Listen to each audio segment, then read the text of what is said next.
छुट्टियां मनाने आते हैं, 2 दिन तो 3-3 दिन की। अच्छा। आधा क्रू जहाज पे, आधा क्रू 2 दिन की छुट्टी पे गई है, उसने वो सारी चीजें नहीं करी ट्रेनिंग में, तो वो कैसे सही डिसीजन लेगा? वर्ल्ड करियर में एज अ मास्टर सेल कर रहा है, उसका सैलरी अराउंड कितना होगा? अगर स्टार्टिंग मास्टर है तो $10,000 पब्लिक, बट अगर मोटा मोटा देखें तो दैट इज 8.5 लाख। नमस्कार दोस्तों, मैं हूं शोभित और आज के पॉडकास्ट पे हमारे पास बहुत स्पेशल गेस्ट हैं। इनका नाम है मोहित मलिक, कैप्टन मोहित मलिक। और ये स्पेशल गेस्ट इसलिए क्योंकि हमारे जो कॉमन फ्रेंड है मनीष, मेरे बचपन के दोस्त हैं और इनकी स्टोरीज मैंने बहुत सुनी थी। इनकी और इनके बैच की स्टोरीज मैंने बहुत सुनी थी जब मैं प्रिपेयर कर रहा था जेई के लिए।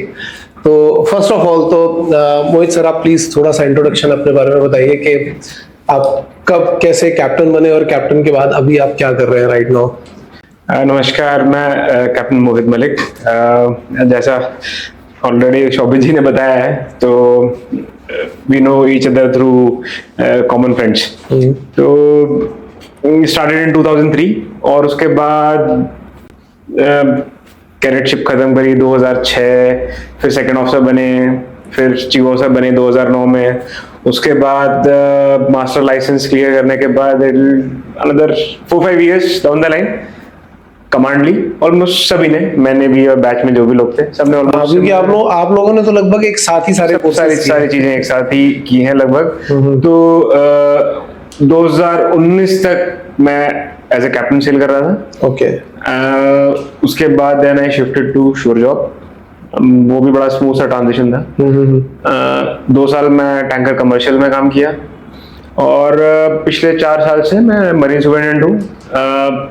मेजर कंपनी है इंडिया में, major recruiter of Indian seafarers, उनके साथ। और प्रेजेंटली क्वालिटी एश्योरेंस के रोल में हूँ, which is also good. Basically जहाज पे जो भी चीजें चलती हैं उसका एक सिस्टम होता है, तो वो सिस्टम जैसे डिफाइन होता है उसको कैसे मेंटेन करना है विद चेंजिंग रेगुलेशंस। हमारा काम प्राइमरीली भी वो है, कंप्लायंस को देखना। तो मरीन सुपरिटेंडेंट का जॉब रोल फिक्स रहता है या मतलब अलग अलग जगह पर अलग अलग हो जाता है? Like I am not sure about it, that is why I am asking.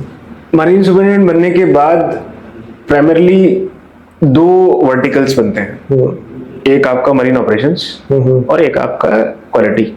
Okay. तो ऑपरेशंस जो है वो थोड़ा सा लाइव जॉब है, जहां पे आप directly day to day ship से कंटेंट में रहते हो। आप ऐसा समझ लो कि you are overlooking at least 7-8 ships at a time. Okay. जहाज पे कप्तान है, वो चला रहे हैं, बट उनको जब असिस्टेंस की जरूरत है या तो उनका कोई ऑपरेशनल मैटर्स है, वो असिस्ट करने के लिए आप हो, उनको गाइड करने के लिए, असिस्ट करने के लिए, क्योंकि आपके पास एक्सपीरियंस ज्यादा है, that is why you are there. Operation quality में ब्रॉडर रोल होता है। क्वालिटी में पूरी ऑर्गेनाइजेशन को ओवरव्यू देखते हो, उनको अगर कंप्लायंस की कोई प्रॉब्लम आ रही है या फिर ऑडिट्स है, बिकॉज आपको ऑडिट भी तो करने होता है ना जहाज पे, तो और भी स्टैटिस्टिक्स हैं क्वालिटी इंप्रूवमेंट के लिए, तो वो सारा करने का काम क्वालिटी या फिर जिसको बोलते हैं एश्योरेंस क्यूए, जिसको बोलते हैं प्राइमरीली क्वालिटी एश्योरेंस, वो डिपार्टमेंट के पास आता है। तो ये 2 वर्टिकल्स है प्राइमरीली। दोनों का जो प्रोफाइल बिल्कुल अलग है, लेकिन जो रिक्वायर कॉम्पिटेंसी है वो सेम ही है। आपको एज ए मास्टर सेल करना है उसके और आपको 15-17 साल तो सेलिंग में देने हैं, then only you will be there. Basically उतना एक्सपीरियंस आपको होना चाहिए। ओके। अच्छा, अब जैसे मैंने 2-3 चीजें और सुनी है, जैसे कुछ लोग पायलट में चले जाते हैं, कुछ लोग इसमें आ जाते हैं मरीन सुपरिटेंडेंट, कुछ है मतलब जिन लोगों को मैं जानता हूँ कि मरीन सुपरिटेंडेंट में आ गए हैं। कुछ लोगों को मैंने देखा कि टीचिंग में भी जाते हैं, जैसे कुछ फोर्समा में पढ़ा रहे हैं, किसी और कॉलेज में पढ़ा रहे हैं। तो अगर मैं आपसे पूछूं कि इन तीनों जॉब प्रोफाइल्स में आप रेटिंग कैसे करोगे इन तीनों जॉब प्रोफाइल्स को? थोड़ा सा टफ सवाल है, हर किसी के हिसाब से डिफरेंट हो सकता है। मेरे हिसाब से सबसे सेटिस्फाइंग कैरियर शोर में, शिपिंग में सेल करने के बाद टीचिंग है, बिकॉज आप देखते हो रिजल्ट सामने देखते हो। अब बात करते हो, बैच चेंज होता है, लड़कों से बात करते हो, they pass on, they move on, then they come back for next courses also, तो you know you meet a lot of people, ठीक है। और थोड़ा सा एक रिस्पेक्टेड लोगों के साथ वो रहता है, बट फ्लिप साइड ये है कि it is not so well paying if you compare with other 2 profiles. Marine pilot में आप डे टू डे जहाजों पे जा रहे हो, जहाज पे टच में हो, तो आपके जो स्किल्स आपने सीखी है, जैसे मैनूवरिंग स्किल्स हो गई या फिर सेफ्टी को रिलेटेड जो चीजें आप प्रैक्टिकली करते थे जहाज पे, वही आप इम्प्लीमेंट कर रहे हो जब आप एज ए पायलट जा रहे हो।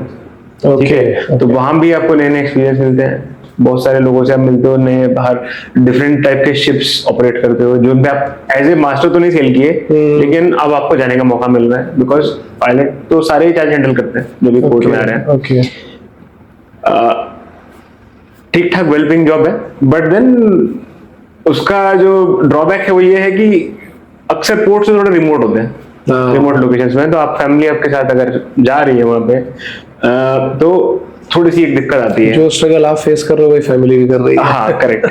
और फिर थोड़ा सा आपको फिजिकली भी स्ट्रांग होना पड़ेगा, क्योंकि आपको जब शिप्स पे जाना है तो यू यूज अ लेटर, जो पायलट लेटर होता है जो साइड में लगता है, या फिर गैंगवे हो गया या फिर कॉम्बिनेशन लेटर हो गया। अगर ऐसा दिन में 5-6 बार करना पड़ेगा, अगर आप 3 जहाज कर रहे हो तो 3 बार ऊपर नीचे आ जाओगे ना, 3 बार चढ़ना 3 बार उतरना, तो थोड़ा सा फिजिकल वो भी चाहिए, you should be fit physically. India में अगर आप कर रहे हो ये काम तो मॉनसून में टफ है, क्योंकि बहुत स्वेल होता है, खराब रहता है दरिया, तो आप चढ़ोगे तो हाँ दिक्कत होती है, क्योंकि है तो रिस्की ना, ultimately you are changing from one place to another. कुछ एक्सीडेंट्स वगैरह आपने देखे हैं ऐसी जगहों पे, मतलब ऐसे किसी फ्रेंड का या किसी का सुना हो? एक्सीडेंट सुने भी हैं, मैंने पर्सनली देखा भी है। अच्छा। नॉट ऑन द शिप, लेकिन शिप के बगल में टर्मिनल से एक एजेड वो थे, वो उतर रहे थे लेटर से, वर्टिकल लेटर था, उतर गए, उनको शायद प्रॉब्ली कुछ हार्ट अटैक हो रहा होगा। हमने बचाने की कोशिश की, उनको निकाला पानी से, but he passed away. But then he was probably aged, जो भी रहा होगा इशू। ठंडे का टाइम था, पानी भी ठंडा था नीचे जहाँ वो गिरे थे, रात का टाइम था, थोड़ा सा डिले भी हुआ बचाने में, बट ठीक है, अब ये तो है इश्यूज। पायलट में फिर आप लेटर ऑन जाके हार्बर मास्टर बन जाते हैं लोग, तो आपको फिर जहाज पे नहीं जाना होता, तो you are in port operations. Mostly government jobs हैं, जो गवर्नमेंट पोर्ट्स हैं, तो एक वो सेटिस्फेक्शन रहता है। अच्छा। मरीन सुपरिटेंडेंट का रोल ये है, क्योंकि आप मोस्टली अच्छी जगह पे रहोगे, दिल्ली में रहोगे, मुंबई में रहोगे, चेन्नई में रहोगे, will be always in metros, या फिर आउट ऑफ इंडिया सिंगापुर रहोगे, दुबई रहोगे, तो आप जगह पे तो अच्छी रहोगे। काम थोड़ा सा हेक्टिक है राउंड द क्लॉक, क्योंकि शिपिंग राउंड द क्लॉक चलती है, तो आपके जहाज हर जगह ऑपरेट कर रहे हैं, दुनिया के हर कोने में ऑपरेट कर रहे हैं। तो अगर आपका एक जहाज जिसका आप सुपरिटेंडेंट हो वो यूएस में है, तो उसका दिन जब होता है तो आपकी रात होती है, तो वो तो अपने टाइम से रिप्लाई करेंगे ना, वो जब रिप्लाई करेंगे आपकी ईमेल का, आपको वो पढ़नी है, या उसका फोन आएगा, उसका फोन तो रात में 2 बजे आएगा आपको। So then it is challenging that way, otherwise physically challenging नहीं है, थोड़ा सा मेंटली और साइकोलॉजिकली थोड़ा सा चैलेंजिंग हो जाता है टू एडजस्ट टू दैट। कई बार आपकी किस्मत इतनी खराब होती है कि आपका एक भी जहाज आपके टाइम जोन में नहीं है। आपके आधे जहाज वो फार ईस्ट में है और आधे जहाज यूएस में है। Now do what? एक आपको सुबह 4 बजे भी फोन करता है और एक आपको रात में 2 बजे भी फोन करता है, तो थोड़ा सा कंपनी ये मैनेज नहीं करती कि इस बंदे को वही वाले दिए जाए जो इसके टाइम जोन में। नहीं, वैसा नहीं होता है, क्योंकि आपको कार्गो जहां से मिले, ultimately the whole show is being run for cargo ना भाई। कार्गो है तो जहाज है, तो वो तो उसी के साथ चलेंगे जहां से। तो फिर ये तो ऑलमोस्ट कैप्टन वाला ही जॉब हो गया, बस आप शिप पे नहीं हो, घर पे रह करके आपका टाइम जोन तो पूरा वही चल रहा है। Correct, it is as good as ships master. और यहाँ पे आप एक जहाज नहीं देख रहे, जहाज पे कप्तान होना थोड़ा सुकून रहता है फिर भी कंपैरेटिवली, क्योंकि शाम को आपका 4-5 बज गए तो नॉर्मली अनटिल अनलेस आप पोर्ट में हो, ऑपरेशंस कर रहे हो आउट एट सी, तो काम ही रहता है। बट यहाँ पे क्या है कि अच्छा, किसी को शौक नहीं है, नॉर्मली मास्टर्स जो जहाज पे सेल कर रहे हैं, जो जिनके आप शिप्स देख रहे हैं, उनको इतना आइडिया होता है कि यार उसका भी टाइम जोन क्या है। तो ऐसा नहीं है कि वो आपको फोन कर रहे हैं, उन्हें पता नहीं है कि आपका टाइम जोन क्या है। अच्छा। क्योंकि कुछ ऐसी जरूरत होगी उस टाइम पे, इसीलिए फोन किया है। हाँ, वो तो ऑब्वियस है, वो तो कोई दूसरे को परेशान करने के लिए तो ऑफ कोर्स नहीं ही कॉल करेगा। तो कुछ ना कुछ बात होती है, नहीं तो यूजुअली ईमेल्स पे अब होता है। अब जैसे पोर्ट में हो आप, कोई अर्जेंट मैटर है, वो उस टाइम पे ही उसको गाइडेंस चाहिए, या उस टाइम पे ही कोई अप्रूवल हमारी तरफ से जाना है, तो वो तो करना ही होगा उस टाइम पे। There is no this thing to it, but otherwise सारे कैरियर अपनी जगह ठीक है, आई वुड से। अगर मैं इन टर्म्स ऑफ मनी पूछूं, क्योंकि देखिए जब आप मास्टर की तरह सेल कर रहे होते हो, एक बहुत बड़ा अमाउंट मिल रहा होता है सभी लोगों को, फिर उसके बाद स्विच करना श्योर जॉब पे, क्योंकि वहां पे सैलरी तो कम होती है, दैट इज फॉर श्योर, तो थोड़ा मुश्किल काम होता है। लेकिन इन टर्म्स ऑफ मनी अगर इन तीनों में से चूज करना हो तो आप कैसे ऑर्डर करोगे इसको? सबसे ऊपर मरीन सुपरिटेंडेंट, उसके नीचे पायलट, और सबसे नीचे ट्रेनिंग इंस्टीट्यूट्स में टीचिंग। सेटिस्फेक्शन लेवल में प्रोबब्ली अदर वे अराउंड। अच्छा, एंड मनी के टर्म्स में? हाँ, तो सैलरी डिपेंड करता है आप किस, again not meaning anything for the bulk carrier guys, लेकिन जो बल्क कैरियर पे सेल करते हैं और टैंकर्स पे सेल करते हैं उनकी सैलरी में बहुत डिफरेंस होता है। सो बल्क कैरियर पे जो एज ए मास्टर मैनेजर आप सेल कर रहे हो, जब आप स्विच करते हो ऑफिस में, आपको बहुत ज्यादा फर्क नहीं पड़ता in terms of total money. Okay, of course taxation. अच्छा, मैं एक एवरेज पूछूं कि जो बल्क कैरियर में एज अ मास्टर सेल कर रहा है उसका सैलरी अराउंड कितना होता होगा? यू कैन से अगर स्टार्टिंग मास्टर है तो $10,000 प्रॉब्ली। ठीक है, तो दैट कम्स आउट, क्योंकि डॉलर इतना स्ट्रांग होता जा रहा है तो वो it translates to a lot of money. But अगर मोटा मोटा देखें तो दैट इज 8.5 लाख। करीब। ठीक है, 8.5 लाख रुपए डिवाइड बाय 2 कर लीजिए, क्योंकि it's not round the year, तो 4.25 लाख रुपए। लगभग उतने पैसे आजकल ऑफिस जॉब में मिलते हैं, मिल जाते हैं, उतने पैसे लगभग मिल जाते हैं आजकल, तो उनके लिए इतना मुश्किल नहीं होता। लेकिन जो टैंकर पे जिसको 15,000 मिल रहा है उसको थोड़ा सा इशू होता है। इशू होता है क्योंकि प्लस टैक्स है भाई, आप टैक्स भी तो दे रहे हो ना यहाँ पे। उसकी आदत नहीं होती मोस्टली मर्चेंट नहीं वालों को, उसकी आदत नहीं होती टैक्स देने की, क्योंकि आप एनआरआई कर रहे हो हर साल, तो वो एक थोड़ा सा पार्ट है। बट और मुझे लगता है शायद एक वो भी होता होगा कि 6 महीने की छुट्टी मिल रही है। हाँ, छुट्टी यहाँ पे क्या है, वो एक बहुत बड़ा पार्ट है। Correct, you right. यहाँ पे वीकेंड टू वीकेंड वाली जिंदगी है। अभी आपको 5 दिन काम करना है, आपके 2 दिन है, उसमें आप आराम भी करोगे, घर के पेंडिंग काम भी करोगे जो आपके हो जा रहे हैं। टीचिंग में अगेन, टीचिंग में आपको ये थोड़ी सी सुविधा ज्यादा होती है, क्योंकि एक तो छुट्टियां होती हैं, पहली चीज, और दूसरा आपको बस नॉर्मल वीक में भी टाइम होता है कुछ चीजें कर लेने का, जो आपको नॉर्मल मरीन सुपरिटेंडेंट में शायद नहीं मिल पाता है। तो दैट इज, हाँ, मुझे लग रहा है मतलब हेक्टिक लाइफ जो है वो सुपरिटेंडेंट की है। हाँ, देखा जाए तो पायलट्स की भी रोस्टर्स बहुत सही होते हैं, क्योंकि mostly 1 on 1 off, 2 on 1 off ऐसे चलता है उनका। ओके। तो उनका सिस्टम रोस्टरिंग भी काफी सही है, आपको एक दिन की छुट्टी वीक में मिल जाती है 2 बार। तो उनका सिस्टम भी ठीक है, it is not that bad. But उनका फिर नाइट शिफ्ट भी होती है, क्योंकि पोर्ट भी अगेन दे वर्क 24/7 नो, तो लोग तो चाहिए वहां के लिए भी, तो उनका डे नाइट वाला रोस्टिंग होती है, so दैट इज। लेकिन उनके साथ सबसे बड़ा इशू हुआ है कि उनको पोर्ट के पास में ही रहना है, वो ज्यादा बड़ा इशू है मेरे। बिल्कुल। अच्छा, एक चीज, जैसे आजकल के बच्चे हैं, जैसे इन लोगों से एक क्वेश्चन हर जगह पूछा जाता है कि why do you want to join merchant navy, और मतलब मैं भी जितने मास्टर क्लास लेता हूँ मैं पहले क्वेश्चन पूछता हूँ कि why do you want to join merchant navy, तो एक आंसर आता है कि in this profession I can travel the world. मतलब इट इज गुड, मैं ये नहीं बोलूंगा कि हर किसी को घूमने को मिलता है, बट हाँ, फिर भी फेयरली आप काफी तो देख ही लेते हो दुनिया, ऐसा नहीं है। अगर आप पोर्ट्स में बाहर जा भी नहीं पा रहे हो, कई बार ऐसा होता है कि जैसे बड़े सारे रूल्स रेगुलेशंस आ गए हैं पिछले काफी सालों में, 15-20 सालों में specially, because of the security concerns and all, तो इश्यूज आए हैं, उसकी वजह से रेस्ट्रिक्शंस आई हैं, और रेस्ट्रिक्शंस आई हैं तो कहीं ना कहीं ये जो सीफेयर है उसको हिट करता है। बाहर जाने की रेस्ट्रिक्शंस हैं, इतने टाइम है, कुछ टाइम रुकने की रेस्ट्रिक्शंस हैं, बोट के आउटटर्न्स इतने फास्ट हो गए। अभी लगता है कंटेनर जहाज पे कोई है 8 घंटे 10 घंटे के बोट रोटेशन है। 10 घंटे के रोटेशन में आप क्या करोगे, मतलब आप आराम करोगे, बाहर जाओगे, आपकी वॉच भी है, आपको वॉच कीपिंग भी करनी है पोर्ट में, तो थोड़ी सी एक इशू है। बट ऐसा भी नहीं है कि हर किसी का एक्सपीरियंस वैसे रहता हो। बहुत सारे ट्रेड जैसे हैं जहाँ पे लंबे लंबे जाके रुकते हैं जहाज, लोग छुट्टियां मनाने आते हैं 2 दिन 2-3 दिन की। अच्छा, आधा क्रू जहाज पे, आधा क्रू 2 दिन की छुट्टी पे गया हुआ है, of course with the permission from office, वो तो बता के ही जाते हैं, उसके बिना तो नहीं जाते, जो लोकल रूल्स रेगुलेशंस उनको फॉलो करते हुए। बट आज भी है ऐसा। दूसरी चीज ये है कि आप दुनिया नहीं देखोगे फिजिकली, बट इतने लोगों से मिलोगे तो डेफिनेटली, जिन भी पोर्ट पे जा रहे हो वहाँ पे अलग अलग कल्चर से मिलते हो, उससे बहुत फर्क पड़ता है, you get to know lot of things. तो ये मेरे ख्याल से इस पे भी डिपेंड करता होगा कि आप कौन से वेसल पे हो। बिल्कुल, कौन से वेसल पे आप किस ट्रेड में हो, बहुत फर्क पड़ता है इस चीज का। अब लेट्स से आप एक वीएलसीसी पे हो, जो वेरी लार्ज क्रूड कैरियर बोलते हैं, वो कभी पोर्ट में जाते ही नहीं, उनका एसबीएम लगा हुआ है 10 माइल दूर, वो पोर्ट में भी नहीं आते, वहीं से डिस्चार्ज करके निकल जाते हैं। Okay, you go there, finish your contract and then you sign off from there, that's it, you don't go anywhere in between. कुछ बीच में कोई है ही नहीं, आपका पोर्ट इंटरफेस ही नहीं है, तो कैसे जाओगे। लेकिन वही एक छोटा बल्क कैरियर 18,000 15,000 टन का जो अंदर रिवर पोर्ट में जाता है, कई दिन, जैसे अर्जेंटीना वाली जो रिवर्स हैं, ब्राजील में जो रिवर्स हैं, अंदर पोर्ट में जाते हैं लोग, आते हैं एक एक महीने बाद पूरा पोर्ट रोटेशन खत्म करके अंदर, तो that is also there.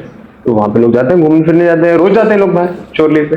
But अभी मुझे ऐसा लगता है कि सिक्योरिटी कंसर्न्स अभी थोड़े ज्यादा हो गए हैं, जिसकी वजह से पोर्ट पे भी घूमना थोड़ा, बिल्कुल, अभी स्पेशली आफ्टर ये 9/11 जब हुआ, उसके बाद से एक ISPS कोड बोलते हैं, international ship and port facility security code, जो आया, जिसकी वजह से टर्मिनल पे रिस्ट्रिक्शंस बढ़ी। हम लोग जब कैरेट थे उस टाइम पे इतना कुछ नहीं था, it was just coming in. तो उस टाइम पे तो कप्तान एक लेटर लिख के देता था, उतना ही काफी होता था। अब कहीं भी जाओ कोई नहीं पूछता तो आपको, लेकिन उसके बाद से अब इमिग्रेशन, प्रॉपर इमिग्रेशन फॉर्मेलिटीज होने लगी हैं ओके, जहाज से बाहर जाने के लिए। तो वो एक रेड टेप आ गई। तो वो रेड टेप को आदमी सोचता है कि जब रेड टेप आ जाती है ना, तो आदमी बोलता है कि छोड़, मैं ना आराम करता हूँ, जहाज पे रहता हूँ। और वैसे भी जहाज पे, सब जहाजों में इंटरनेट है। तो पहले क्या होता था कि आपको फोन करने जाना है, वो एक मेजर रीजन था बाहर जाने का, कि आपको फोन करना है। फोन इतना महंगा था जहाज से, 1 मिनट का $2 $2.5 आप पे करते थे। तो आप हफ्ते में एक ही बार फोन करते थे लॉन्ग वॉयज में, बस पूछने के लिए मैं ठीक हूँ, आप ठीक हो, घर हो गया, बस इतना ही। लेटर लिखते थे, आपको तो पता है उस जमाने में लेटर लिखा करते थे, क्योंकि लेटर फ्री मिलते थे। You can write any number of letter. मुझे लगता है कि उस टाइम पे कंपनीज बोलती भी थी कि आप लिख करके भेजो, क्योंकि मनीष मुझे लेटर भेजता था। Manish was not a letter person, पर वो भेजता, मैं बोलता था कि भाई तू लेटर भेज रहा है, कहता यार कंपनी पीछे पड़ी रहती तो मैं इसलिए तुझे ही भेजते रहता हूँ। 2 लेटर भेजने होते थे हमको, ठीक है, तो ये फिक्स है, हमको 2 लेटर लिख के देने हैं, वो जाने आगे। तो अब लेटर लिखने का तो सिस्टम ही खत्म हो गया, अब तो व्हाट्सएप है सबके पास। तो एक रीजन वो भी है, लोग नहीं जाना चाहते बाहर अब, ये सोच के कि क्यों जाए, घर पे बात तो हो रही है, रोज वीडियो कॉल हो रही है, स्टारलिंक लगे हुए जहाजों पे, 100 Mbps की स्पीड आ रही है। बहुत अच्छी सिचुएशन हो गई है। फ्लिप साइड भी है उसका। क्या?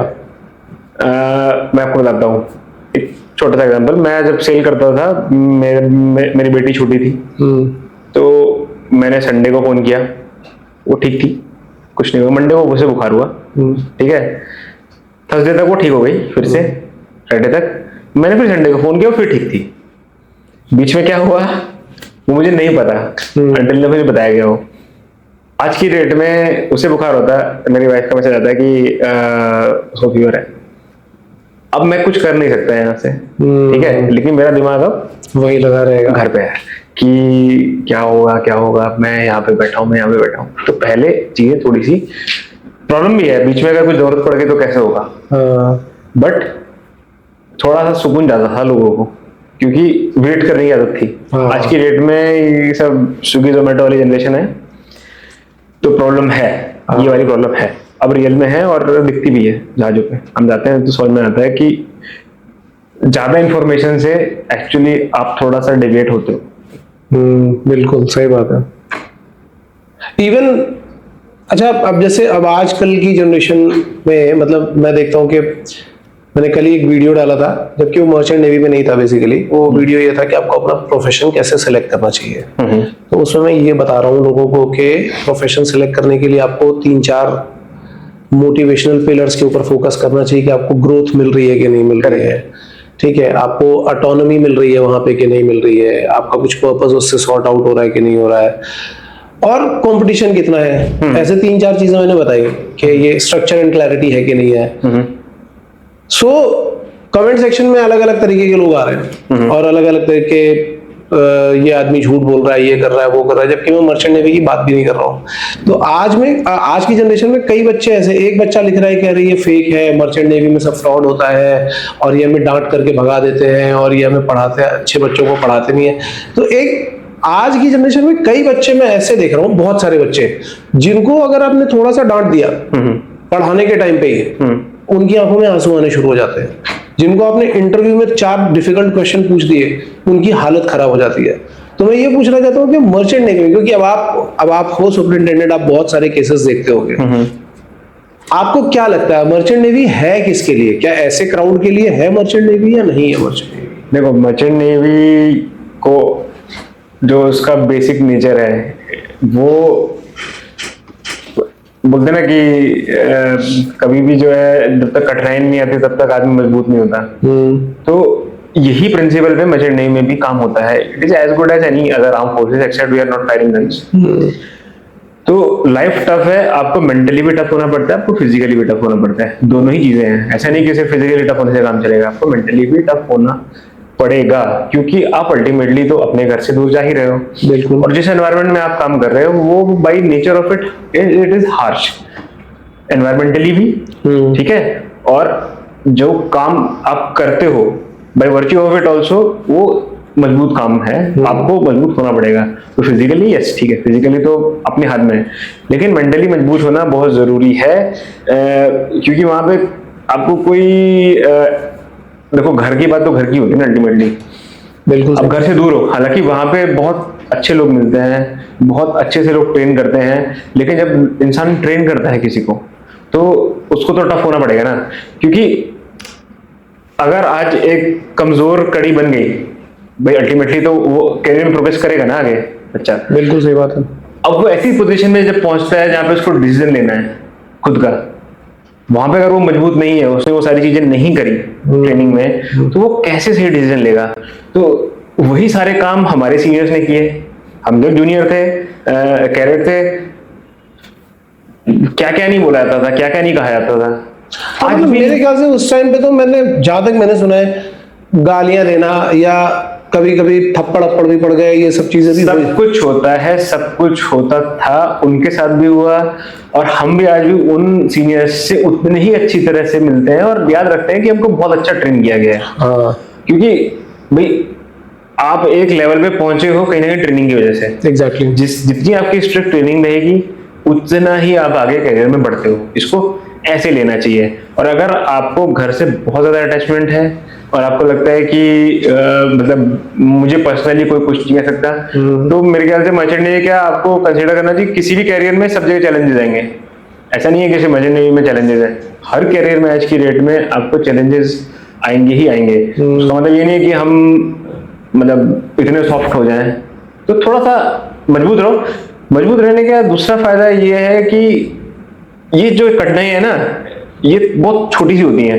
आप जैसे उससे पार निकल गए ना पहली कठिनाई से, फिर आपको एकदम स्मूथ दिखती सकती है, फिर आप कभी माइंड नहीं करते। बट वो कहीं ना कहीं उतना जज्बा होना चाहिए कि हाँ, as a career it is very rewarding career, I would say. आप किस भी लेवल पे करो, आप चाहे सेकंड मेट तक करो, चाहे आप मेट तक करो, आपको जो एक्सपीरियंस मिलेगा वो किसी नॉर्मल कॉर्पोरेट ऑफिस में काम करने वाले को नहीं है। कोई मेजर में नहीं कर सकता कि आपने क्या किया है और आप क्या करते थे, और आपको एक लाइफस्टाइल, आपका एक पर्सनैलिटी जो बनती है, आपकी टाइम कीपिंग, हर एक चीज, डिसिप्लिन, बेसिकली हर एक चीज आपको अफेक्ट करेगी। आप जब स्विच करोगे, you can switch also very easily.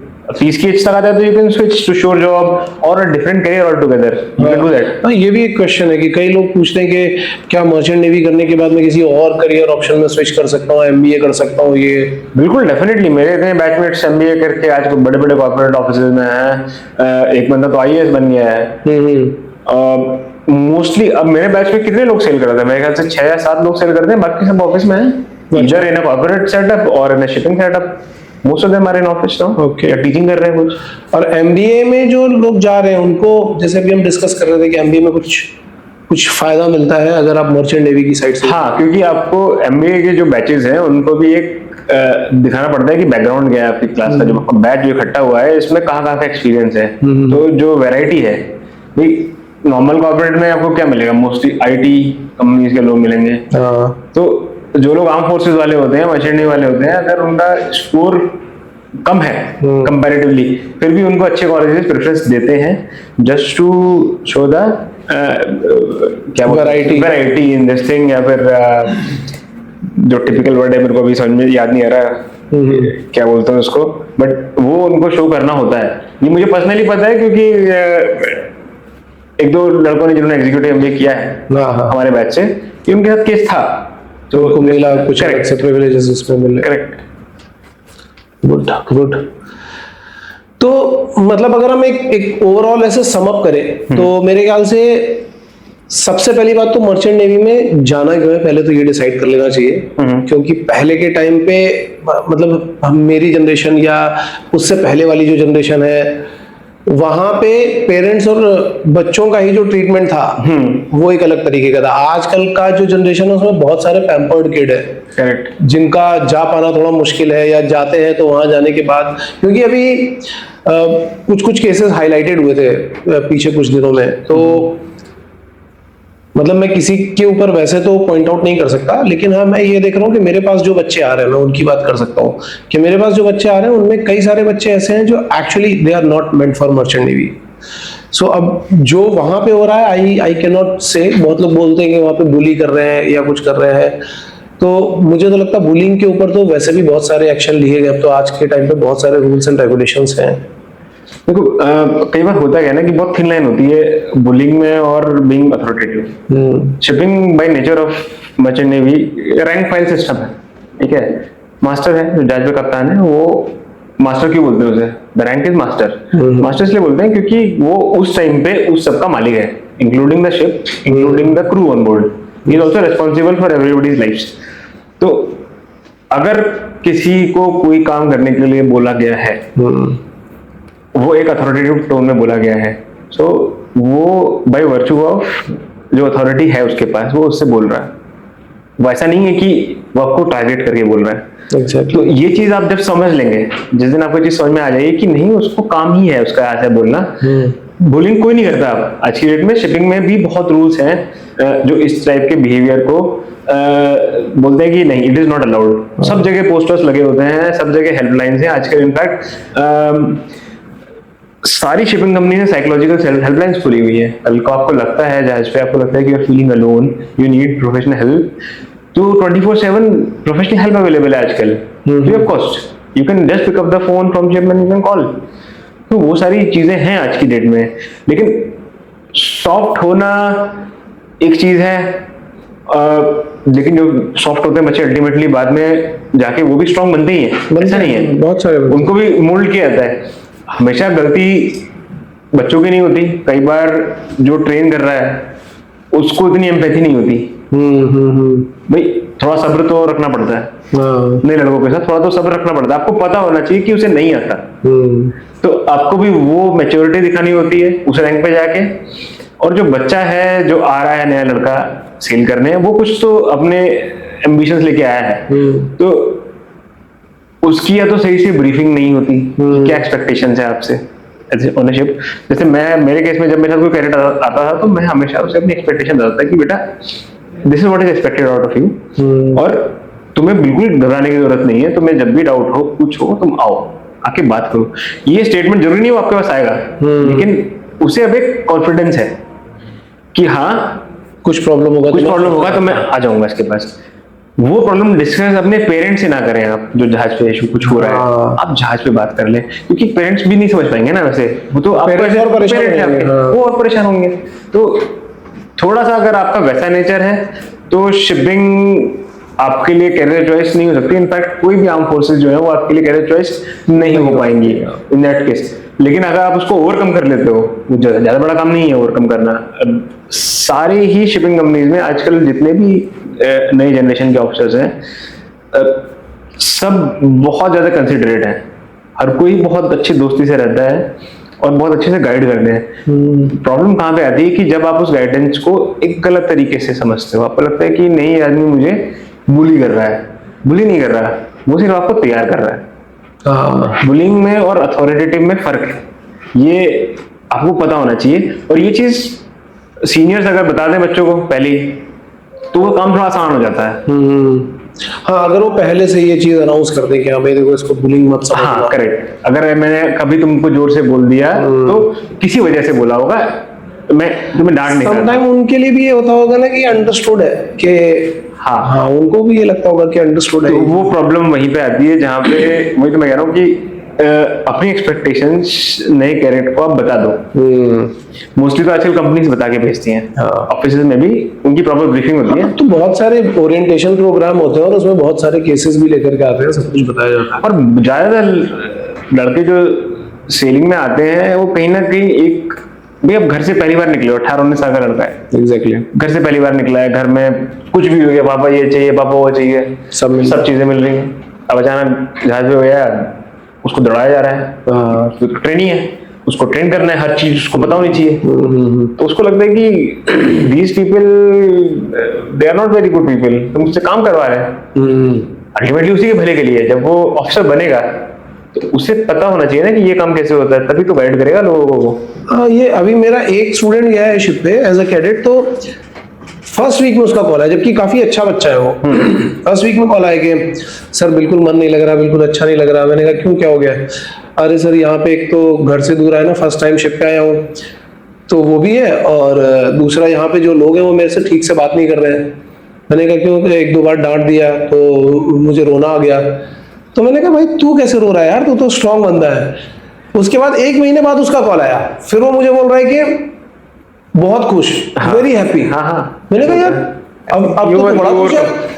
उस समय तो तू बोल रहा था कि वो चीफ ऑफिसर ने डांट दिया था तुझे, ये कह रहा अरे सर वो पहले लग रहा था, लेकिन वो सब अच्छे लोग हैं, वो मुझे सिखाने के लिए डांट रहे थे, अब मैं सब सीख गया हूँ, मुझे कोई प्रॉब्लम ही नहीं है, और सब लोग बहुत खुश रहते हैं, हम लोग बहुत एंजॉय करते हैं।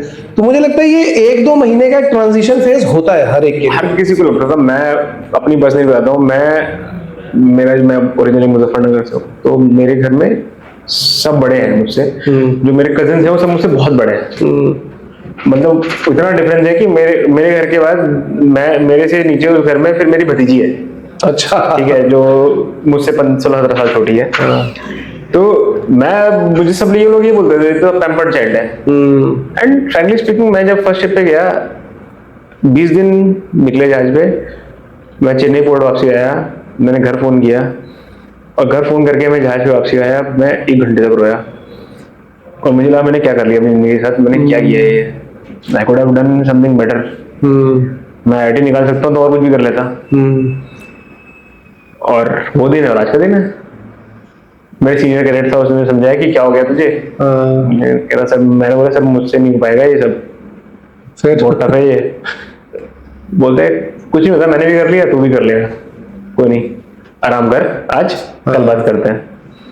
एंड देन वो दिन आज का दिन है। और वो ड्यूरेशन मुझे लगता है 1-2 महीने का ही होता है।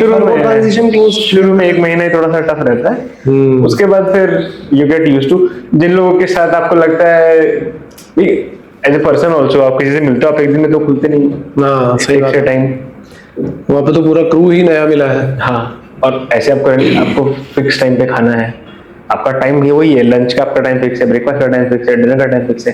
घर पे तो कभी जब मन कर रहा है तो मम्मी आज पराठे बना दो, मम्मी आज ये कर दो, वहाँ पे तो नहीं ऐसा होता, वहाँ तो मेन्यू फिक्स है, वही खाना है भाई आपको जो है। हाँ, ये भी बहुत इशू है बच्चों के साथ, ये भी बहुत इशू है, सर खाने में ये पसंद नहीं आ रहा, हम ये वाली सब्जी नहीं खाते, हम तो वही वाली खाते हैं, हमारा चिकन इस तरीके का नहीं बना है। तो ये सब चीजें भी हैं काफी सारी। हालांकि मैंने अभी अपने क्लासेस में मैंने पता है क्या किया है, मैंने तो एक अवेयरनेस प्रोग्राम स्टार्ट किया है, एंकर प्रोग्राम हम लोग उसको बोलते हैं।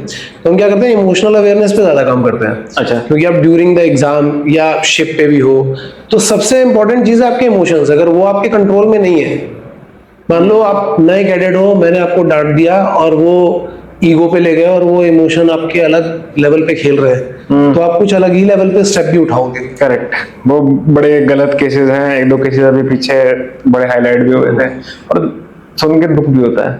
बिल्कुल, अल्टीमेटली तो किसी का तो लॉस है ना, बहुत बहुत बड़ा लॉस है। जो लोग उन बच्चों के साथ सेल कर रहे हैं, उनको इमोशनली कितना फर्क पड़ता होगा, उनको खुद से अपने आप को लोग दोषी मानने लगते हैं कि मेरी वजह से तो नहीं हो गई है, तो वो प्रॉब्लम है। इसीलिए जो आप कर रहे हैं बहुत अच्छा स्टेप है, होना चाहिए, सब जगह होना चाहिए ये। मतलब मैं NLP पे बेस्ड, मैं खुद पर्सनली पहले सारे कोर्सेज कर रहा हूँ, और फिर मैं उसको कस्टमाइज कर रहा हूँ मर्चेंट नेवी के लिए, कि बच्चा मर्चेंट नेवी में जाने वाला है, तो उसका न्यूरो लिंग्विस्टिक प्रोग्रामिंग कैसे वर्क करेगा, उसके इमोशंस कैसे वर्क करेंगे, अगर ये नेगेटिव इमोशंस आते हैं तो इसका रीजन क्या है, हमारा माइंड और बॉडी कैसे रिएक्ट करते हैं उसके ऊपर, और उसको हम कैसे ठीक कर सकते हैं। We are working on those things. मुझे लगता है कि ये एजुकेशन सिस्टम में भी होना चाहिए, क्योंकि अपने टाइम पे तो मार पड़ती थी, तो अपना क्रिटिक पहले ही चुपचाप बैठा रहता था। हाँ, आज की डेट में थोड़ा सा ये देखो सोसाइटी में ये थोड़ा सा इशू तो है ही, but as a career merchant navy में बहुत स्कोप है अभी भी। बहुत कम रिप्रेजेंटेशन है इंडियन सीफेयर्स का आज भी। अच्छा, ठीक है। और अब शिपिंग को ऐसे समझिए कि शिपिंग का volume is directly proportional to the world economy. अगर वर्ल्ड की इकोनॉमी बढ़ेगी तो नंबर ऑफ वर्ल्ड की इकोनॉमी क्यों बढ़ेगी? ट्रेड की वजह से। 90% of the world trade is carried on ships only. ठीक है, क्योंकि it is the cheapest way to transport, सबसे कम कार्बन फुटप्रिंट है इसका और सबसे सस्टेनेबल है। इसी वजह से उस इकोनॉमी को ड्राइव करने के लिए ट्रेड के लिए जहाज चाहिए। जहाज हर साल बढ़ रहे हैं। ठीक है, तो आपकी नौकरी तो सिक्योर है जब तक जहाज बढ़ रहे हैं। ठीक है, एक टाइम पे आपको अगर आपने एक पर्टिकुलर पीरियड तक शिपिंग में काम कर लिया तो आपको इतनी फाइनेंशियल फ्रीडम तो वो दे देता है आराम से। By the age you reach, जहां पे लोग फाइनेंशियल फ्रीडम के बारे में सोचना शुरू करते हैं, आप ऑलरेडी फाइनेंशियल फ्री हो चुके होते हो अगर आप थोड़ा सा प्लान करके चलो। ठीक है, तो you can be of that sort also कि आपको शायद प्रॉब्ली 40 का काम करने की जरूरत भी ना हो। मे बी, हाँ सही बात है। लोग शौक के लिए करते थे और बात है। मैं I know so many people who work just for घर पे क्या करेंगे types, but they are financially free. उनके पैसिव इनकम इतना है कि वो सारी चीजें मैनेज कर सके। ऑफ कोर्स, क्योंकि यहाँ से आप अच्छा खासा कमा लेते हो, अच्छी खासी प्रॉपर्टीज हैं, दूसरे आपने इनकम प्रॉपर्टीज करो, इन्वेस्टमेंट करो, अच्छे से इन्वेस्टमेंट करो तो आपको अच्छे खासे रिटर्न्स मिलते हैं। और आप किसी भी कैरियर में स्विच कर जाओ, हर जगह you will B outshining others कहीं ना कहीं। क्योंकि वो एक्सपोजर आपको जो है पर्सनल हैंडलिंग का, आपने इतने तरह के कल्चर देखे, इतने देशों में आप गए, तो आपका ऑटोमेटिकली कॉन्फिडेंस लेवल ज्यादा होता है when you deal with people. Moreover you are disciplined and आपका डिसीजन मेकिंग नेक्स्ट लेवल पे होता है। हाँ। आप बिलीव नहीं करोगे, मैं लास्ट ईयर एक कैप्टन है, कैप्टन सुनील, शायद आप जानते भी होंगे, कैप्टन सुनील सिंह करके है, कहाँ टॉम में ही था, अच्छा, मनीष टॉम के में, साथ में एक आध बार शायद सेल भी है, मतलब I know him personally very well. So he was with me, हम लोगों ने एक बिजनेस सेमिनार अटेंड किया था 3 दिन का। अच्छा। और वहां पे काफी सारे बिजनेस वाले लोग थे एंड जो कोच वहां पे सिखा रहा था, मतलब for lifestyle and for discipline, so people were like कि इट इज ऑसम। और सुनील का कंडीशन ये था कि क्या चल रहा है यार, ये सब नॉर्मल चीजें ही तो है लाइफ में, डिसिप्लिन अगर आप होगे तो सब नॉर्मल है।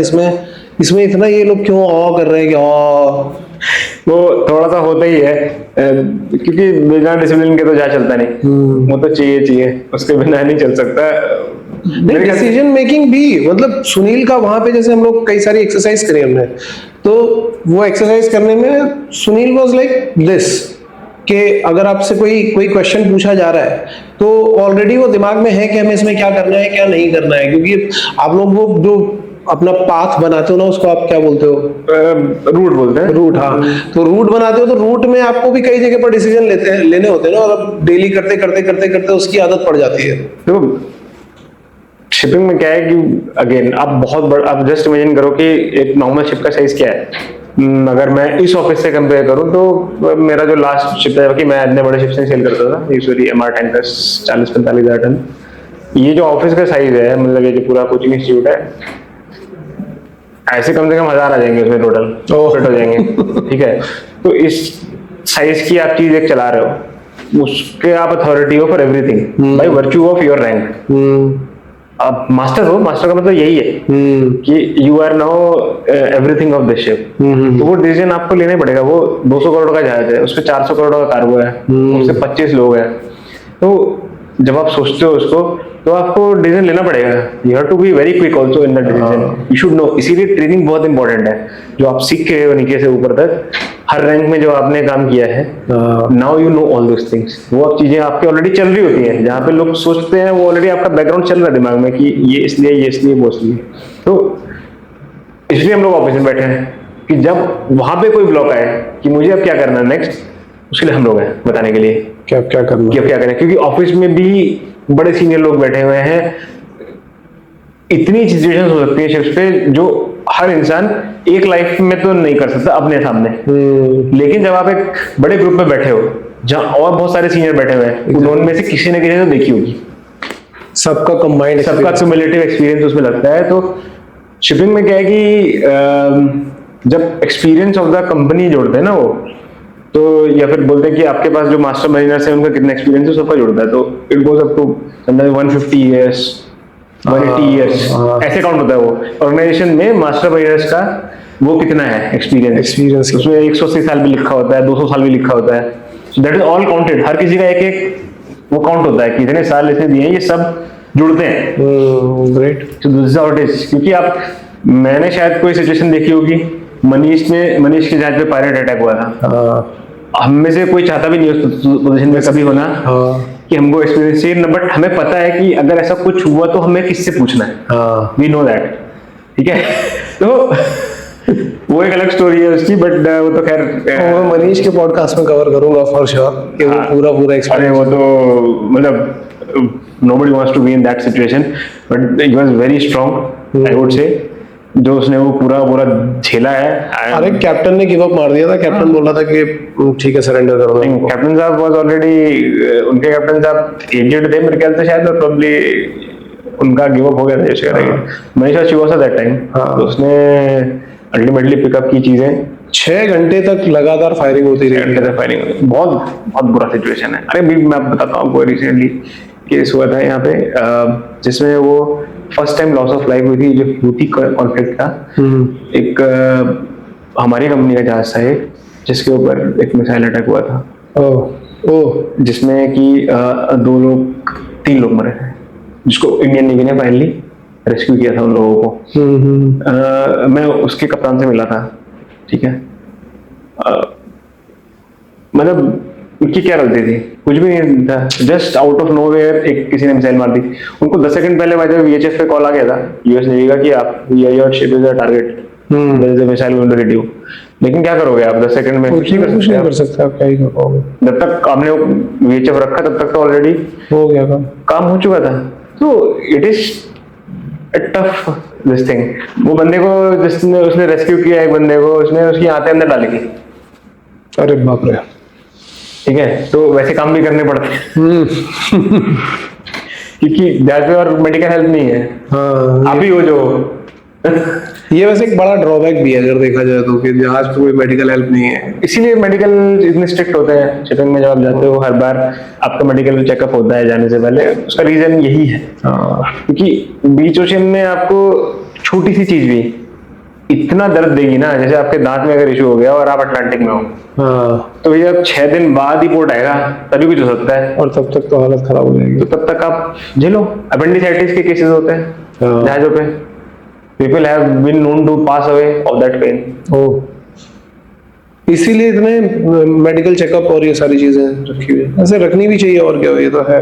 और इसमें भी इतना स्ट्रिक्ट होने के बाद भी कहीं ना कहीं गैप हमको देखने को मिल जाता है, जहाँ पे लोग डिक्लेयर नहीं करते हैं अपनी प्रॉब्लम, अपनी सिचुएशंस। क्यों? क्योंकि कहीं उससे एम्प्लॉयमेंट में फर्क ना पड़े, और बाद में फिर प्रॉब्लम होती होगी तो प्रॉब्लम्स होती हैं।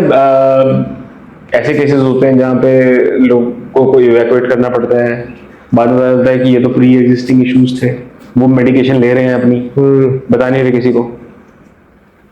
तो ये तो फिर तो ये वो भी बन जाता होगा इन फ्यूचर। मतलब जैसे आप बता रहे हो कि मान लो सपोज करो कि मुझे कुछ प्री एग्जिस्टिंग इश्यूज है, मैंने नहीं डिक्लेयर किया, मैं शिप पे पहुंच गया। अब शिप पे पहुंचने के बाद मुझे कुछ प्रॉब्लम हो गई, मतलब बड़ी ही प्रॉब्लम हो गई या कुछ भी हो गया, अब मैं वापस आ रहा हूँ, तो मेरी फैमिली तो शिप को या कंपनी को ब्लेम करेगी।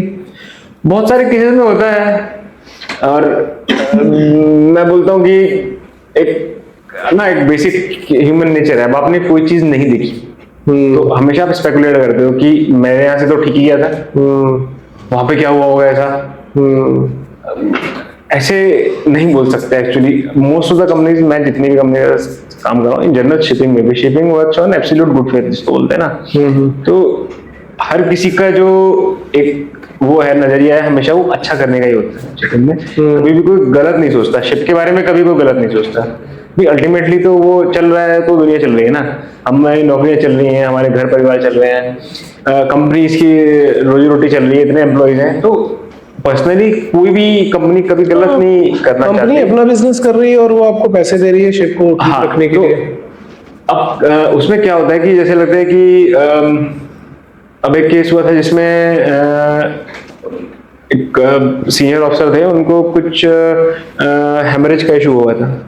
वो किसी चोट की वजह से नहीं था, वो उनका बीपी का इशू था जिससे वो हुआ। आई नो कि कंपनी ने वो सारा खर्चा उठाया, उनको पूरा रिवैलिडेट किया और दोबारा से एम्प्लॉय किया, ठीक है। Okay. हाँ, तो कंपनीज अपनी तरफ से अच्छा ही करना चाहती है, क्योंकि आपको जहाज चलाने के लिए आदमी चाहिए, और आदमी आपके पास क्यों आएगा वापसी? जब आप उसका ध्यान रखोगे। करेक्ट, जब एक प्रोसीजर आप सेट करोगे कि हाँ भाई इस कंपनी में आपका ध्यान रखा जाता है, नहीं तो वो कहीं और चला जाएगा। क्योंकि शिपिंग एक ऐसी इंडस्ट्री है जहाँ पे it's a truly international industry है। मुझसे मेरा काम एज ए मास्टर, चाहे वो इंडिया का जहाज हो, चाहे वो यूएस का जहाज हो, चाहे वो ब्राजील का जहाज हो, मेरा काम सेम है। It is same. ISM code से जहाज चलता है, आईएसएम कोड पूरी दुनिया के लिए सेम है, ठीक है। तो आपको एम्प्लॉयमेंट कहीं भी मिल सकता है। यहाँ की तरह नहीं कि आप इस कंपनी में काम कर रहे हो, इस आईटी कंपनी में, तो आपके पास ये टेक्नोलॉजी है तो आप दूसरी कंपनी में जा सकते हैं। हमारे एक ही टेक्नोलॉजी है जो आपने सीखा है, तो आप कहीं भी जा सकते हो, you can work anywhere. So that way it is actually most international, बोलते हैं ना, द सिंगल फील्ड जो सही में इंटरनेशनल है, जहाँ पे आप कहीं पे भी जाके काम कर सकते हो। किसी भी कंपनी के जहाज पे आप अपनी रैंक में जाके काम करो, आपका काम सेम है। और वैसे देखा जाए तो ये एक बहुत बड़ी फ्रीडम है। बहुत बड़ी फ्रीडम है, ऑफ कोर्स। आप, वही तो बात है, इसीलिए आपको सबसे जो कंपनी का असेसमेंट भी होता है, उसमें एक चीज होती है कि आप कितने लोगों को रिटेन कर सकते हो, आप कितने परसेंटेज है आपका रिटेन करने का। वो बहुत बड़ा एस्पेक्ट होता है जब आपकी कंपनीज के असेसमेंट होते हैं टू क्लाइंट्स। तो अगर आपका जो रेट अगर इतना अच्छा नहीं है रिटेनिंग का, तो आपको कंसिडर नहीं किया था अच्छा। Even in employ retention rate. Yes yes, भाई आपके पास सीनियर ऑफिसर हैं जिनको आपकी कंपनी के सारे प्रोसीजर्स पता हैं, और जो आपके साथ अच्छे से चला रहे हैं, अगर आप उनको रिटेन नहीं कर पा रहे, इसका मतलब कुछ प्रॉब्लम है आपके साथ, अभी तो नहीं कर पा रहे। तो हर कंपनी अपनी तरफ से अच्छा ही करना चाहती है। अब वो कई बार लोगों को लगता है कि नहीं, ऐसा तो नहीं हो सकता। अब वो बेसिक ह्यूमन नेचर है, क्या करोगे। अब किसी के घर में लॉस हुआ है, उसको तो लगेगा। देखो, उस पर अपन कुछ बोल भी नहीं सकते, क्योंकि मुझे लगता है कि कई बार चीजें कुछ ना कुछ दोनों तरफ से थोड़ी बहुत रहती है। हाँ, तो और हम ये कई बार नहीं बोल लोगों को लगता है कि इतना एम्पैथी वाला रिस्पॉन्स नहीं हुआ। हाँ, जैसे सपोज करो कुछ ऐसा इशू हो गया जहाँ पे आपको उम्मीद थी कि पब्लिक और एम्पैथी से रिस्पॉन्स करेगी हमने, पर उन्होंने नहीं किया। वो कई बार पर्सन टू पर्सन पे डिपेंड करता है कि कौन हैंडल कर रहा है चीजें। कई बार बहुत, वैसे मोस्टली पोजीशंस पे बड़े अच्छे लोग ही रहते हैं जो मतलब मैन टू मैन डीलिंग में बहुत सही होते हैं, बट कई बार एक्सपेक्टेशन ऐसी होती है कि नहीं, ऐसा नहीं होना चाहिए था, तो किसी और डिफरेंट तरीके से ट्रीट किया जाता। कुछ तो नॉर्म्स है ना, वो तो फॉलो करने ही पड़ेंगे ना। सब फॉलो होते हैं। मैं तो जितने भी अभी यंगस्टर जो देखेंगे, मेरे हिसाब से शिपिंग अभी भी बहुत अनटैप्ड है। बट इसमें ना आज की डेट में जो सबसे बड़ी प्रॉब्लम है वो ये है कि गाइडेंस है मिलना चाहिए लोगों को। जैसे आप अभी यहाँ पे गाइडेंस दे रहे हैं, ये मिलना बहुत जरूरी है, क्योंकि इतने फ्रॉडुलेंट केसेस होते हैं। बहुत ज्यादा। हम लोग देखते हैं हमारे ऑफिस में लड़के आते हैं, कई बार बोलते हैं कि आज हमको जहाज ज्वाइन करना है, ये कंपनी का लेटर है। भाई ऐसा तो कोई जहाज ही नहीं है, कंपनी है। बिकॉज किसी ने उसको किसी ने एजेंट बन के उससे 2 लाख रुपए देकर उसको जबरदस्ती एक लेटर इशू कर दिया है, एंड ही वाज थिंकिंग कि मैं तो जहाज पे जा रहा हूँ, मैं तो बन गया ऑफिसर। अरे अभी मैंने एक रीसेंट केस देखा, मैं आपको बताता हूँ। और ये जो कैडेट्स होते हैं ना, जो इनको इजी मनी चाहिए होती है, कैडेट्स है, मैं स्पेसिफिक कैडेट मैं आपको बता सकता हूँ, IMI नोएडा के कैडेट्स हैं। अच्छा। और राजस्थान में कोई कंपनी है, राजस्थान में कोई कॉलेज है जीपी रेटिंग का, अच्छा। और वो ऐड करवा रहा है IMI नोएडा के कैडेट से ओके। कि मैंने यहां से किया और इसकी वजह से मैं प्लेस हो गया हूँ। मैंने अभी कुछ दिन पहले देखा, और वो कैडेट्स को मैं जानता हूँ अच्छी तरीके से। They have done their cadetship like DNS from IMI Noida, and they are promoting that particular institute for GP rating कि मैंने यहां से किया और इसकी वजह से मेरी लाइफ बन गई। देखो ये प्रॉब्लम है, मैं फिर से वही बोलूंगा कि शिपिंग कंपनीज खूब रिक्रूटमेंट कर रही हैं इंडिया में। सबको अपना बेस बनाना है, क्योंकि आपको चाहिए ऑफिसर जहाज चलाने के लिए, और जो आपके सिस्टम के ऑफिसर बनते हैं, जिनको आप ट्रेन कर रहे हैं खुद, जो आगे ऑफिसर बन के जा रहे हैं, वो कहीं ना कहीं आपके एसेट है। कंपनीज मोस्टली जो बड़ी कंपनीज हैं वो सब यही कंसिडर करती हैं कि these are all of our assets. तो रिक्रूटमेंट अच्छे से होती है। शुरू के कुछ स्टेप्स हैं जो पता होने चाहिए। मैं बहुत बेसिक बच्चों को बता देता हूँ जो सबको पता होना चाहिए। हमेशा आपके पास नौकरी पहले होनी चाहिए before you do the course. क्यों? इसीलिए मॉडल ही ऐसा है। स्पॉन्सरशिप अच्छी कंपनी, ऐसा नहीं कि कोर्स करने के लिए किसी भी कंपनी से स्पॉन्सरशिप, अच्छी कंपनी से स्पॉन्सरशिप, और सब कंपनीज मेरिट पे करती हैं। आप जाओ, आप अपना इंटरेस्ट दिखाओ, आपका सिलेक्शन होगा, इसमें कोई दुराय नहीं है। आप IMCUT में अच्छी रैंक लेके आओ, और जब आपका कंपनी में सिलेक्शन हो जाए, then you go to the institute. वहां से फिर आपका एक करियर सिक्योर है। लेकिन अब किसी XYZ कंपनी ने उठा के कोई भी आपको एक स्पॉन्सरशिप लेटर दे दिया जिसका कोई एक जहाज नहीं है चलने का, वेबसाइट देख के खुश हो जाते हैं बच्चे। हाँ, इसकी वेबसाइट है। हाँ, तो वो सब में नहीं पढ़ना। आपको डाउट है तो आप ये मत सोचो कि आपको कोई गलत गाइड कर देगा। आप लोगों से पूछो, आप पता करो आपके लोकेलिटी में कोई भी है मर्चेंट नेवी वाला बंदा, वो आपको सही गाइड करेगा जो सेल कर रहा है। वहां से पूछो, ऑनलाइन इतने फोरम थे, कहीं पूछो। आपका जैसे इंस्टीट्यूट है, आपसे पूछे। We have started some webinars for free, जहाँ पे सारी की सारी अच्छी कंपनीज के ना। एक्चुअली प्रॉब्लम क्या है कि इंडिया में जो अच्छे कॉलेज या कंपनीज है, आप उनको ऐसे फिंगर पे काउंट कर लोगे, लेकिन जो फ्रॉड है वो हजारों है और फैले हुए। मुझे समझ नहीं आता गवर्नमेंट इनके ऊपर कोई एक्शन क्यों नहीं। गवर्नमेंट एक्शन करती है, ऑलरेडी लिस्ट पड़ी हुई है डीजी शिपिंग पे। तो अगेन, आपको एक कंपनी से स्पॉन्सरशिप मिल गई। जब आपको कंपनी से स्पॉन्सरशिप मिल जाती है तो आप ऑटोमेटिकली किसी अच्छे कॉलेज से ही करोगे, क्योंकि वो डीजी अप्रूव्ड ही होगा। तो हमेशा जो कॉलेज से आप करने जा रहे हो वो डीजी अप्रूव्ड होना चाहिए। डीजी अप्रूव्ड नहीं है तो उससे किए हुए कोर्स का कोई मतलब नहीं है। आप जबरदस्ती दलदल में फंसते फंसते जाओगे, पैसे वेस्ट होंगे। इतने कोई सस्ते कोर्स नहीं होते। 4-5-6 लाख रुपए आप फीस दोगे तो कुछ मतलब होना चाहिए उसका। तो वो चीज अवेयरनेस होना बहुत जरूरी है। अब यह जो गवर्नमेंट के इंस्टीट्यूट्स हैं, चाणक्य हो गया, उनका खैर सिस्टम दूसरा है। वहां पे आप 3 साल BSc करते हो और उसके बाद आपका प्लेसमेंट होता है। उनका सिस्टम डिफरेंट है। नहीं, DNS अब वहां पे भी है। DNS वहां पे है, लेकिन जो उनका BSc का सिस्टम वो डिफरेंट है। BSc में आपको स्पॉन्सरशिप नहीं चाहिए। BSc में आप BSc कीजिए, उसके बाद प्लेसमेंट होता है। लेकिन चाणक्य वगैरह के कैडेट्स का प्लेसमेंट हो जाता है सबके।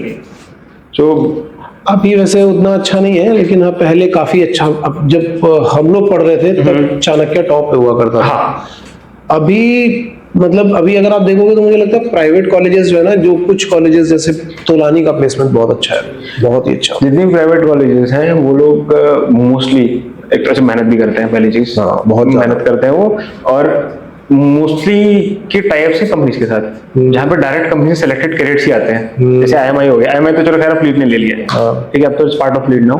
बट हर कंपनी का ने अपने इंस्टीट्यूट से टाइप किया हुआ है, या 2 या 3 इंस्टीट्यूट से टाइप किया हुआ है, क्योंकि ये जितनी भी बड़ी कंपनी है इन सबको साल में 200-250 कैडेट्स चाहिए।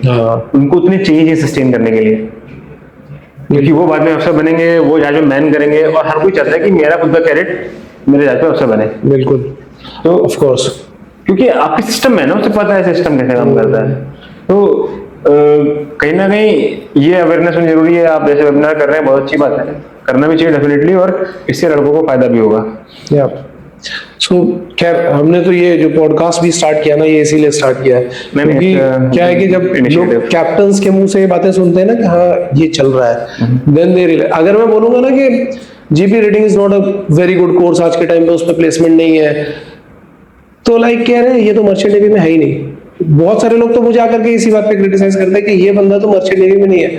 भाई ठीक है, मैं नहीं हूं, पर मैं 10 से 20 लोगों को जानता हूं जो कैप्टन है और मर्चेंट नेवी में है, जिनसे मैं खुद पहले काफी खुश। और अब जैसे सपोज करो आप कैप्टन हो, आज IMU-CET में क्या चल रहा है ये आपको नहीं पता होगा। नहीं, ये मुझे ही पता होगा। करेक्ट। लेकिन शिप में क्या चल रहा है, या मैनिंग में क्या चल रहा है, या कौन सी कंपनी अच्छा कर रही है, कौन सी नहीं कर रही है, या जो ये केसेस हो रहे हैं इनके पीछे की रियलिटी, ये आपको ज्यादा पता होगी। हाँ, डेफिनेटली। सो वो सबका अपना अपना एक रोल है। अपना अपना रोल है। So that is why I am doing all these podcast के लोगों को कैप्टन्स के थ्रू ही पता चले, या कैडेट्स के थ्रू पता चले, या थर्ड मेट के थ्रू पता चले, जो शिप पे है उनके थ्रू पता चले कि एक्चुअल में रियलिटी क्या है। हाँ, ये एक्चुअली इंडिया में बहुत लोगों को पता नहीं है ना इस फील्ड के बारे में, स्पेशली नॉर्थ इंडिया में तो कल्चर भी नहीं है मरीन का ऐसा, तो किसको पता होगा। अब मर्चेंट नेवी के बारे में सिर्फ बोल दो तो लोगों को एक चीज समझ में आती है कि बाहर घूमने जाता होगा, 6 महीने घर पे रहता है, 6 महीने बाहर रहता है, बस बहुत पैसे मिलते हैं और बस यही है, जब घर पे आते हैं छुट्टी मनाते हैं, बस यही पता है। इतना ही पता है। बल्कि मैं तो जितने लोगों को बताता हूँ ये बोलते हैं, वही वाला जॉब जो 6 महीने ऑन 6 महीने ऑफ। लोगों को ये नहीं पता कि उनके घर में वो जो भी चीज यूज कर रहे हैं ना उसका 90% काम के लिए वो मर्चेंट नेवी वाला बंदा जिम्मेदार है, कहीं ना कहीं उसी की फेडरेलिटी वो सब कैरी कर रही है जो आ रहा है आपके पास। आपके यहाँ जो गाड़ी से लेके कोई ऐसी चीज नहीं है आपके घर में जो यूज हो रही हो जिसके अंदर मर्चेंट नेवी वाले बंदे का योगदान नहीं है। नहीं है, सही बात। अपने आप में एक जॉब ये ऐसा है जिसमें कंट्रीब्यूशन ऑटोमेटिक है, तो आपको वो करना ही है। बहुत लोग आर्म फोर्सेस से भी कंपेयर करते हैं, उनका अपना डिफरेंट रोल है, हमारा अपना डिफरेंट रोल है। मेरे ख्याल से वो तो कंपैरिजन बनता भी नहीं है, कहीं से भी नहीं बनता। करते हैं लोग, कई बार लोगों को लगता है कि नई नेवी से कंपैरिजन, मतलब एज ए कैरियर दोनों का बहुत डिफरेंट स्कोप है, दोनों का बहुत डिफरेंट कैरियर प्रोफेशन है और पर्पस ही एकदम बिल्कुल उलट है। हाँ, ये कहना कि कौन बेटर, कई बार ऐसे भी डिबेट होती है कि कौन बेटर है या कौन पुराना है, नेवी या मर्चेंट नेवी। पुराना तो जरूर बात कर सकते हैं, लेकिन बेटर पे तो मुझे नहीं लगता कि बेटर पे भी कभी चर्चा हो जाती है। कई बार नेवी के दोस्तों के साथ मुलाकात जब होती है, जैसे कभी पोर्ट में चले गए, आप किसी क्लब में बैठे हो या सीमेंस क्लब हो गया, वहाँ नेवी वाले मिल गए, तो है थोड़ा सा एक, क्योंकि आप सिमिलर तो हो ना, you are working on ships, you are also facing the same issues जो तुम फेस कर रहे हो वही नेवी वाले भी फेस कर रहे हैं। भाई सी में हो, सी के जितने भी पेरेंट्स हैं वो आपके लिए भी उनके लिए भी सेम है। ओनली थिंग कि वो लोग देश की सेवा कर रहे हैं, हम लोग भी देश की सेवा कर रहे हैं और डिफरेंट तरीके से, तो कोई कंपैरिजन नहीं है। आपको आर्म फोर्सेस में आना, नेवी में जाइए, बिल्कुल डिफरेंट। अगर मैं पिक्चर के बाहर से बैठ करके देखूं तो मेरे हिसाब से कोई कंपैरिजन नहीं होता, ये दोनों अलग अलग चीजें हैं। बहुत सारे नेवी वाले मर्चेंट नेवी में आते हैं, and of that they end up in merchant navy, lot of them. So मैं जब सेकंड मेट था, मेरे साथ कैप्टन साहब थे, बहुत एससीए में तो बहुत मास्टर्स थे जो एक्स नेवी है, इतने सारे इलेक्ट्रिकल ऑफिसर्स हैं जो एक्स नेवी है। तो कोई तो रीजन होगा जो नेवी से मर्चेंट नेवी में लोग आ जाते हैं, क्योंकि थोड़ी सी कंपैरेटिवली आपको थोड़ी फ्रीडम है एज ए कैरियर भी। आप देखो तो आपके पास हॉरिजन बहुत बड़ा है। मर्चेंट नेवी में आप एक बार आप शिपिंग में घुस गए तो पोर्ट ऑपरेशंस हो गए, आपकी एजेंसीज हो गई, आपकी चार्टरिंग बिजनेस हो गए, जो मेरा काम है जो मैं कर रहा हूँ, ट्रेनिंग इंस्टीट्यूट्स हो गए, पायलट्स हो गए, इतना बड़ा इंफ्रास्ट्रक्चर है। You have, there is no this thing of dearth of jobs. Job आपको आज बोलो आज मिल जाएगी ऑफिस की। आप जब मर्चेंट नेवी से शोर में जब शिफ्ट करते हो, लोग नहीं मिलते हमें शिफ्ट करने वाले, जो ऑफिस में शिफ्ट होना चाहे वो स्ट्रगल है। मुझे तो लगता है कैप्टन्स भी फाइंड आउट करना अपने आप में एक स्ट्रगल है इस समय तो कंपनीज के लिए। हाँ, वो भी एक कई स्पेसिफिक ट्रेड्स में I would say, not all trades but specific trades में, जैसे नीश सेक्टर हो गए आपके, एलएनजी हो गए, पार्सल केमिकल टैंकर्स हो गए, ये सब बड़े एकदम नीश टाइप के फील्ड्स हैं within our industry also. तो उसके लिए लोग मिलना मुश्किल है, और उसके लिए ऑफिस में लोग मिलना तो और मुश्किल है। आप सोचो ना, मैं आपको बोलूं कि तुम ऑफिस में आ जाओ, बस तुम्हारी सैलरी 2/3 हो जाएगी और उस पर 30% टैक्स देना है, तो आ जाओगे तुम? बोला ना भाई, और आपको 5 दिन ऑफिस भी जाना है। अभी तो तुम 3 महीने आते हो, मजे से 3 महीने घर पे रहते हो, जहां मर्जी वहां घूमते हो, गाड़ी उठाते हो, टेंशन नहीं है। फिर 3 महीने आप जहाज पे कैसे भी करके निकाल दो, चलो ठीक है, वो आदमी भूल जाता है। जैसे ही आदमी शिप पे जब होता है तो वो बहुत कुछ सोच रहा होता है, इस बार मैं शोर जॉब कर लूंगा, मैं और सेल नहीं करूंगा, बहुत हो गया। और जब वो घर आते तब भूल जाता है। फिर वो बोलते हैं अब तो मजा आ रहा है, मैं छुट्टी पे हूँ, लेट मी एंजॉय। और जब तक 3 महीनों की छुट्टी खत्म, फिर वही जहाज पे। तो थोड़ा सा वो है, बट बहुत अपॉर्चुनिटीज हैं शोर में भी। चलिए, काफी बड़ा वैसे हम लोगों ने ये पॉडकास्ट शूट कर लिया अभी तक। अच्छा, हाँ, काफी टाइम हो गया। हाँ, हम लोग काफी देर से बातें कर रहे हैं, तो और मुझे लग रहा है कि काफी सारी इंफॉर्मेशन भी हमने गैदर कर ली है यहाँ पे। तो आजकल वैसे जो यंग क्राउड है वो इतना बड़ा पॉडकास्ट देख पाएगा, मुझे इस पे भी डाउट है, बट एनीवे हमने काफी सारी इंफॉर्मेशन डाली है इसमें जो बहुत अच्छी और बहुत मतलब उनके करियर के पॉइंट ऑफ व्यू से बहुत ही सही है, यूजफुल है। And thanks a lot for taking this much time for us and for the kids जिनको आप जानते भी नहीं हो लेकिन आप उनके लिए पॉडकास्ट कर रहे हो। नहीं, ये तो बहुत जरूरी है और वो सब हमारे बच्चे हैं अल्टीमेटली। इसी इंडस्ट्री का पार्ट है, आके जाके कप्तान बनेंगे, चीफ इंजीनियर बनेंगे, जिस भी रैंक में जा रहे हैं। रेटिंग्स में भी जा रहे हैं तो भी अपना कंट्रीब्यूशन कर रहे हैं। सीनियर रेटिंग्स की भी उतनी जरूरत है इस देश को। और इंडिया में सी फेयरर्स का स्कोप बहुत है आज भी। हाँ है, अभी है, बट थोड़ा सा रेगुलेटरी और थोड़ा सा नॉलेज होना जरूरी है लोगों को कि अवेयरनेस हो। तो अगर इस पॉडकास्ट से वो होता है तो बहुत अच्छी बात है। हाँ, और थैंक्स मुझे बुलाने के लिए। मैं तो आपके घर के पास ही रहता हूँ, not too far from here, so जल्दी हम थोड़े टाइम के बाद में एक और पॉडकास्ट शूट करेंगे फॉर श्योर, लेकिन फिर हम कुछ और चीजें लेकर के ठीक है, आएंगे। Definitely. Thanks thank you ji, thanks, bye.